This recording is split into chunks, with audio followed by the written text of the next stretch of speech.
Hello everyone, আজ দুপুরে রান্না শেষের পরে আমার একটা জিনিস খেতে মনে চাইলো। আজ যে কথা সেই কাজ, সাথে সাথেই আমার আবার যখন যেটা মনে চায় আমি ঠিক তখন সেটাই করি। দেখেন, আমি প্রথমে বেগুন আর মাছ আর আলু, এগুলো সব সুন্দর করে ভেজে নিলাম। ভেজে নেওয়া হয়ে গেলে এখানে আমি ইলিশ মাছটা নিয়েছি এমনি খাওয়ার জন্য, মানে বেগুন আর আলুটা আমি ভর্তা করব। আর অন্য যদি কোনো মাছ হতো তাহলে আমি ওটাও বেগুন আলুর সাথে ভর্তা করে দিতাম।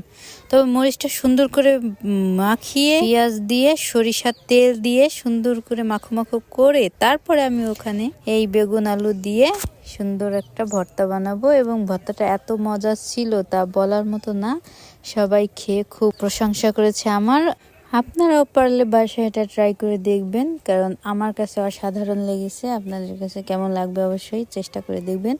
এটা আমার খাবারের ফাইনাল লুক। আজকে দুপুরে আমি এই খাবারটাই খেয়েছি। এখানে আছে ইলিশ মাছ ভাজা, আর আমার ওই ভর্তাটা, আর আছে মরিচ ভর্তা, আর আছে সজের পাতা ভর্তা, আর আছে কলা ভর্তা, কাঁচা কলা ভর্তা। তো সবাই ভালো থাকবেন, টাটা।